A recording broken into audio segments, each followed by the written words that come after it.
आप इतना बढ़िया ट्रांसलेशन करते हैं। अगर 10 दिन आप मेरे साथ रहे तो मुझे तेलुगु आ जाएगा। तेलंगाना के लोगों ने मोदी को फिर से वापस लेने का फैसला सुना दिया है। तेलंगाना भी कह रहा है तीसरी बार तीसरी बार तीसरी बार। आप इतना बढ़िया ट्रांसलेशन करते हैं। अगर 10 दिन आप मेरे साथ रहे तो मुझे तेलुगु आ जाएगा।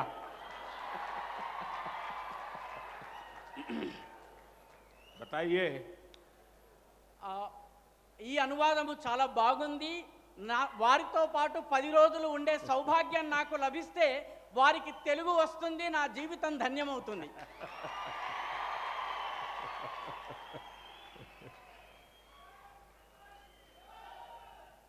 साथियों,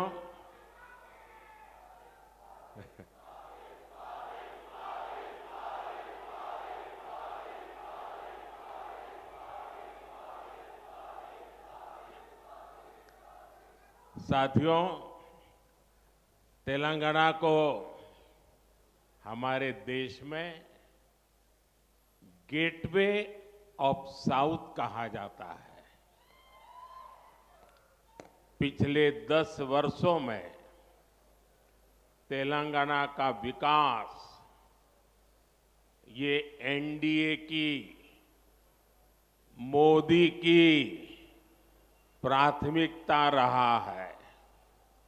लेकिन इन 10 वर्षों में हमने ये भी देखा कि कैसे तेलंगाना चक्की के 2 पार्टों में पीसता रहा है। एक पार्ट कांग्रेस का और दूसरा पार्ट बीआरएस का। कांग्रेस और बीआरएस ने मिलकर तेलंगाना के विकास के हर सपने को चकनाचूर कर दिया है। और अब तो मुश्किल ये है कि यहां कांग्रेस के पंजे का कब्जा हो गया है। पहले बीआरएस की महालूट और अब कांग्रेस की बुरी नजर। ये वैसे ही हालत है जैसे कि कुएं से निकले खाई में गिरे। कांग्रेस के लिए तो पूरा राज्य तबाह करने के लिए 5 साल भी बहुत है।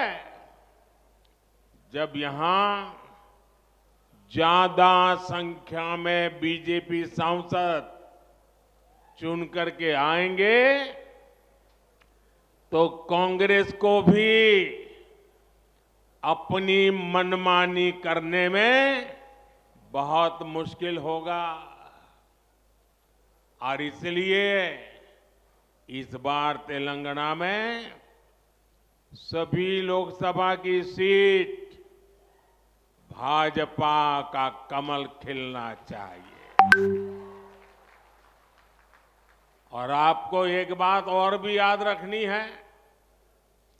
तेलंगाना के लोगों की बात सीधी मुझ तक दिल्ली में पहुंचे, इसके लिए मुझे यहां सभी सांसद जीत करके आए तो बहुत बड़ी मदद मिल जाएगी, ताकि मैं आपकी अच्छी सेवा कर सकूं।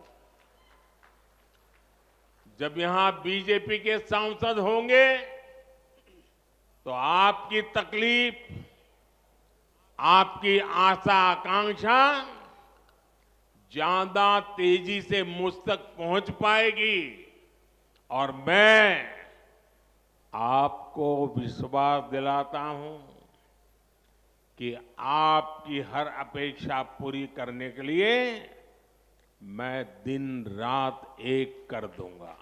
साथियों, जिस कांग्रेस ने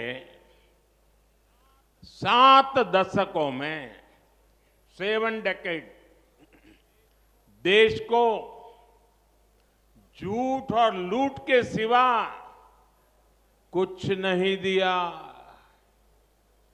वो तेलंगाना का विकास कभी भी नहीं कर सकती। आप मुझे बताइए, कांग्रेस ने दशकों तक देश में गरीबी हटाओ का नारा दिया, लेकिन गरीब के जीवन में कोई बदलाव आया क्या? कांग्रेस ने एससी, एसटी, ओबीसी को वोट बैंक के तौर पर इस्तेमाल किया, लेकिन इस समाज के हालात सुधरे क्या? बदलाव तब आया जब देश ने मोदी को पूर्ण बहुमत का आशीर्वाद दिया और मोदी को आपकी सेवा करने का मौका दिया, क्योंकि बदलाव की एक ही गारंटी है, मोदी की गारंटी।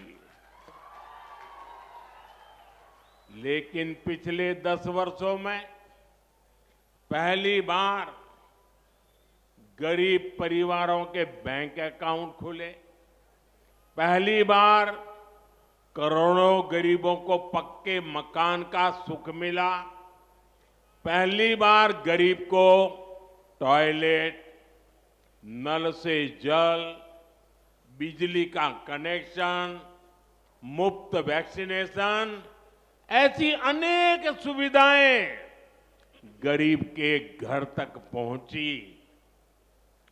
पहली बार लाखों गांवों ने रात में बिजली का उजाला देखा। इसी बदलाव का परिणाम है कि पिछले 10 वर्षों में पहली बार 25 करोड़ लोग गरीबी से बाहर आए हैं। ऐसा ही तेज बदलाव हम सबको मिलकर तेलंगाना में भी लाना है। मोदी को आपसे वोट लेकर अपने परिवार के लोगों के लिए कुर्सी और अपने परिवार के लोगों के लिए बैंक बैलेंस की व्यवस्था नहीं करनी है। मोदी का तो परिवार 140 करोड़ देशवासी है और न ही मोदी को कुर्सी पर बैठ करके सत्ता सुख भोगना है। 23 साल से पहले मुख्यमंत्री के रूप में और अब प्रधानमंत्री के रूप में आपने मुझे सेवा का मौका दिया है। मैंने एक दिन भी मेरे लिए कभी उपयोग नहीं किया है।